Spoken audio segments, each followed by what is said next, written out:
Hi hello ನಮಸ್ಕಾರ welcome back to my YouTube channel.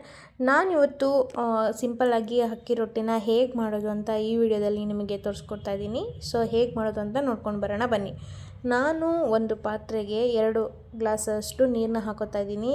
ನಾನು ತೋರಿಸಿರುವಂತಹ ಗ್ಲಾಸಲ್ಲಿ ಸ್ವಲ್ಪ ರುಚಿಗೆ ತಕ್ಕಷ್ಟು ಉಪ್ಪನ್ನ ಹಾಕೋತಾ ಇದ್ದೀನಿ.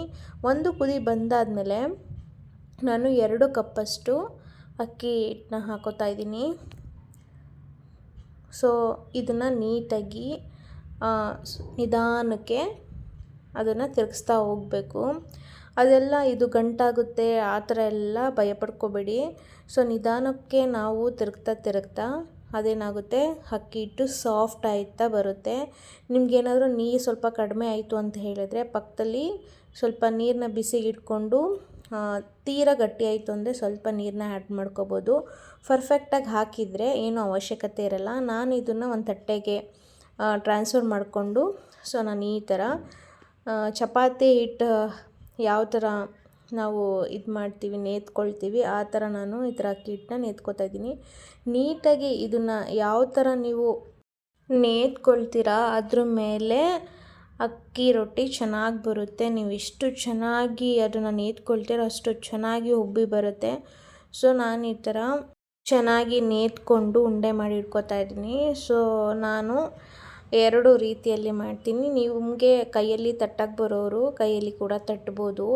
ಇಲ್ಲ ನಂಗೆ ತಟ್ಟಕ್ಕೆ ಬರಲ್ಲ ಅಂದವರು ಈ ಥರ ಉಂಡೆ ಮಾಡಿ ಇಟ್ಕೊಂಡಿರೋದನ್ನು ಮಾಮೂಲಿ ಚಪಾತಿ ಹೇಗೆ ಲಟ್ಟಿಸ್ತೀವಿ ಆ ಥರ ಲಟ್ಟಿಸಿ ಈ ಥರ ಒಂದು ಚಾಕು ಸಹಾಯದಿಂದ ಈ ಥರ ಕಟ್ ಮಾಡ್ಕೋಬೋದು. ಇಲ್ಲ ಅಂದರೆ ಒಂದು ಪ್ಲೇಟ್ನ ಅದ್ರ ಮೇಲೆ ಇಟ್ಟು ಪ್ರೆಸ್ ಮಾಡಿದರೆ ನೀಟಾಗಿ ರೌಂಡ್ ಶೇಪಲ್ಲಿ ಬರುತ್ತೆ. ನಮ್ಗೆ ರೌಂಡ್ ಶೇಪ್ ಅವಶ್ಯಕತೆ ಇಲ್ಲ ಅಂತಂದರೆ ನೀವು ಕೈಯಲ್ಲಿ ಕೂಡ ತಟ್ಕೊಬೋದು. ಸೊ ನೋಡಿದ್ರಲ್ಲ ಎಷ್ಟು ಚೆನ್ನಾಗಿ ರೌಂಡ್ ಶೇಪಲ್ಲಿ ಬಂದಿದೆ ಅಂತ ಹೇಳ್ಬಿಟ್ಟು. ಸಿಕ್ಕಾಪಟ್ಟೆ ಈಸಿ.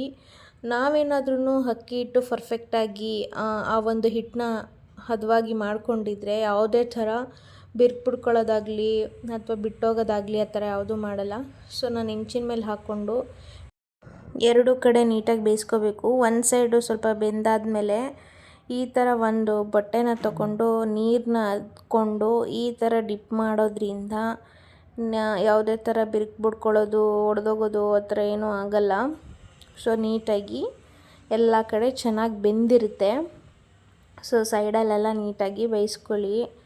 ಅಕ್ಕಿ ಹಿಟ್ಟಾಗಿರೋದ್ರಿಂದ ನೀಟಾಗಿ ಚೆನ್ನಾಗಿ ಬೆಂದ್ರೇ ಆ ಒಂದು ಅಕ್ಕಿ ರೊಟ್ಟಿ ಚೆನ್ನಾಗಿರುತ್ತೆ. ಇಲ್ಲ ಚೆನ್ನಾಗಿ ಬೇಯಿಸಿಲ್ಲ ಅಂತಂದರೆ ಅದು ಹಿಟ್ಟಿಟ್ಟು ಹಾಗೇ ಇರುತ್ತೆ, ತಿನ್ನೋಕ್ಕೆ ಚೆನ್ನಾಗಿರಲ್ಲ.